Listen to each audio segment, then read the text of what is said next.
Hello दोस्तों, स्वागत है मेरे चैनल पे। लास्ट क्लास का जो टॉपिक था उससे मैं थोड़ा रूबरू करवाता हूँ आपको कि मतलब हमने क्या टॉपिक पढ़ा था, ताकि आप उससे रिलेट कर सके आगे का जो टॉपिक आने वाला है। तो लास्ट क्लास में जो था वो था कैरेक्टरिस्टिक्स ऑफ मैनेजमेंट, प्रबंध की विशेषताएं। तो हमने ये सारे पॉइंट पढ़े थे, टोटल हमने 7 पॉइंट पढ़े थे इसमें, है ना। तो अगर आप इसको अगर समझना चाहते हैं तो लास्ट क्लास का जो वीडियो है वो देख सकते हैं आप। और आज का जो हमारा टॉपिक रहने वाला है वो है प्रबंध के उद्देश्य, यानी कि इसके क्या क्या उद्देश्य है, प्रबंध के क्या उद्देश्य होते हैं। अब इस उद्देश्य को समझने से पहले हमें यह समझना पड़ेगा कि इस उद्देश्य का वर्ड जो है, ये जो उद्देश्य वर्ड है इसका मतलब क्या होता है, क्या है उद्देश्य किसी भी व्यक्ति के लिए, किसी कंपनी के लिए। तभी जाकर हम ये तीनों पॉइंट समझ पाएंगे, है ना। तो प्रबंध के उद्देश्य में सबसे पहले उद्देश्य वर्ड का डेफिनेशन समझते हैं। इसका अभिप्राय उस अंतिम बिंदु से है। It refers to those end point for the attainment of which all the activities of the organization are undertaken। इनका प्राय उन अंतिम बिंदुओं से है जिन्हें प्राप्त करने के लिए एक संगठन की विभिन्न क्रियाएं अग्रसर होती है। मान लीजिए एक कंपनी है, पूरे दिन रात काम कर रही है ना। तो उस कंपनी को जो दिन रात जो काम कर रही है वो किसके लिए कर रही होगी, एक लास्ट बिंदु होगा, है ना, यानी कि लास्ट पॉइंट होगा, उसको प्राप्ति के लिए कर रही है। तो वही ऑब्जेक्टिव होता है। ऑब्जेक्टिव मतलब हम एक दिन के अंदर या एक साल के अंदर जितने भी हम काम करते हैं उन सभी काम इसलिए करते हैं ताकि उस लास्ट बिंदु तक पहुंच सके जो हमारा ऑब्जेक्टिव होता है ना।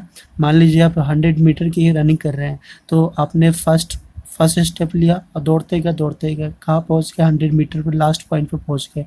आपका लास्ट इतना सारा आपने 100 स्टेप 99 आपने मीटर आपने क्यों दौड़ा था कि आप 100 मीटर का जो पॉइंट है वहाँ पे पहुँच सके। तो वही अपना ऑब्जेक्टिव होता है। ऑब्जेक्टिव मतलब लास्ट पॉइंट जहाँ पे कोई भी व्यक्ति या कोई भी ऑर्गेनाइजेशन पहुँचना चाहता है, वो उसका ऑब्जेक्टिव है। तो ये इसके ऑब्जेक्टिव जो ऐसे 3 होते हैं। पहला होता है ऑर्गेनाइजेशनल ऑब्जेक्टिव, दूसरा सोशल ऑब्जेक्टिव और तीसरा इंडिविजुअल ऑब्जेक्टिव। तो ये जैसे कंपनी के मैनेजमेंट का ऑब्जेक्टिव है, जिसको हमने 3 भागों में हमने डिवाइड कर लिया है। इसमें सबसे पहला जो है वो है संगठनात्मक उद्देश्य, यानी ऑर्गेनाइजेशनल ऑब्जेक्टिव। इसके अंदर कौन कौन सा आता है, इसके अंदर फिर 3 पॉइंट आ जाता है। ये कोई भी ऑर्गेनाइजेशन जो है उसका ऑब्जेक्टिव क्या होता है कि वो हमेशा, एक कंपनी है, हमेशा जीवित रहे, कभी ख़त्म ना हो, है ना। तो सबसे पहला है सर्वाइवल, यानी कोई भी मैनेजमेंट जो है उसका ऑब्जेक्टिव ही होता है मैनेजमेंट का कि वो कंपनी को इस तरीके से चलाए ताकि वो हमेशा सर्वाइवल करे। और दूसरा होता है सर्वाइवल के साथ प्रॉफिट। अब अगर कंपनी है और एक पूरे साल तो सर्वाइवल कर रही है ना, लेकिन कोई प्रॉफिट नहीं दे रही, तो फिर क्या कोई फ़ायदा है उसके सर्वाइवल का? कोई फ़ायदा नहीं, क्योंकि कंपनी बनाई जाती है प्रॉफिट के लिए। तो दूसरा है प्रॉफिट।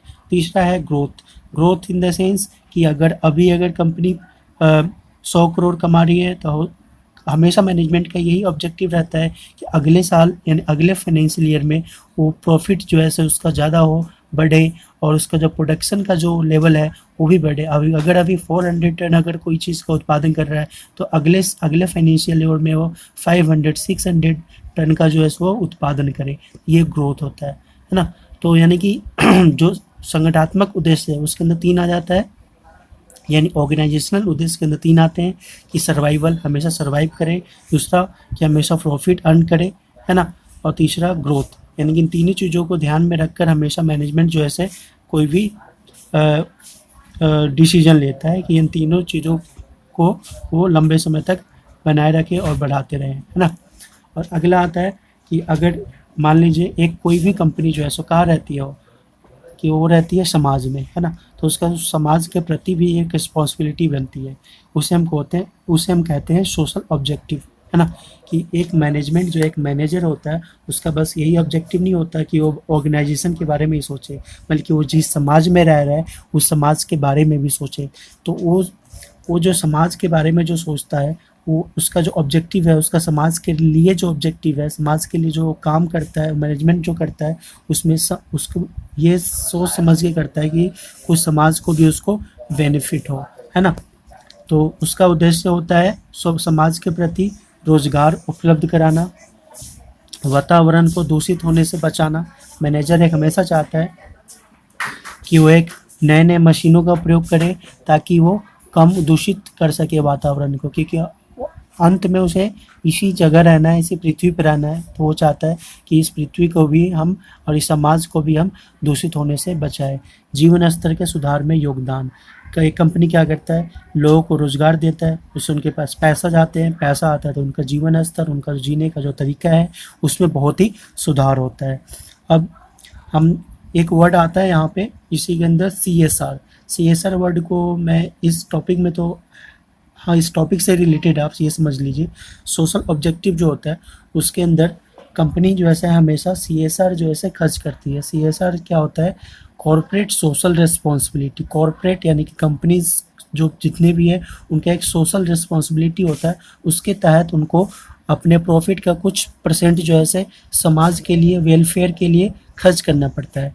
अब इसका जो परसेंटेज है वह लगभग 2% है ना। जैसे कि मान लीजिए एक सर्टेन प्रॉफिटेबल जो कंपनी जो होती हैं, जो लगभग 500 करोड़ के ऊपर जो जिनका प्रॉफिट होता है, उनका लास्ट 3 ईयर का एवरेज का जो है से 2% आपको CSR के रूप में आपको खर्च करना पड़ता है ना। और ये कंपनीज लॉज के तहत ये बिल्कुल ही नेसेसरी है कि you have to spend 2% of your average the profit of last 3 years. Okay, so next topic is, sorry, next objective is individual objective. If as you know that there is 3 types of objective management: organizational objective, social objective. Organisational objective मतलब वो company है तो आप उनका क्या अपना objective क्या है वो। Then second is social objective, मतलब वो जिस समाज में रह रहा है उसके प्रति उसका कुछ ऑब्जेक्टिव है। Then third is individual objective. If कोई भी कंपनी हो उसमें इंडिविजुअल काम करता है, आदमी काम करता है, तो उस कंपनी का जो रिस्पॉन्सिबिलिटी है उन आदमियों के प्रति भी है। तो यही है तीसरा अपना है, तीसरा जो पॉइंट है वो है व्यक्तिगत उद्देश्य है, दैट मीन्स इंडिविजुअल ऑब्जेक्टिव, है ना। अब इंडिविजुअल के प्रति क्या ऑब्जेक्टिव है कि उसके अंदर जितने भी फैक्ट्री में या कंपनीज में जितने भी वर्कर जो काम कर रहे हैं उनके लिए वो अच्छा वातावरण, अच्छा इन्वायरमेंट वो प्रोवाइड कर सकें। ये है टोटल उचित पारिश्रमिक देना, यानी जो भी वो पैसा मतलब जितना मेहनत कर रहा है उस हिसाब से उसको पैसा मिलना चाहिए। स्वच्छ वातावरण उपलब्ध कराना, इन्वायरमेंट, वर्किंग इन्वायरमेंट जो है वो हेल्दी होना चाहिए, है ना, और नीट एंड क्लीन होना चाहिए, है ना। लाभ में हिस्सा प्रदान करना, अगर प्रॉफिट अगर किसी साल में अगर ज़्यादा अगर है तो मतलब एक कंपनी को जो है उसका प्रॉफिट में से जो है कुछ परसेंट अपने जो एम्प्लॉई है उसके अंदर जो काम कर रहे हैं उनको देना चाहिए। तो so it was our objective of management. मैं ये आशा करता हूँ कि आपको ये समझ में आया होगा। अगर ये आपको समझ में आया तो प्लीज़ इस वीडियो को लाइक कीजिए, शेयर कीजिए, ताकि मैं अगले जो वीडियो बनाऊँ और उत्साह से बनाऊँ और आपको बहुत ही अच्छे से समझाने की कोशिश करूँ। So please subscribe my channel because I need your support. Thank you.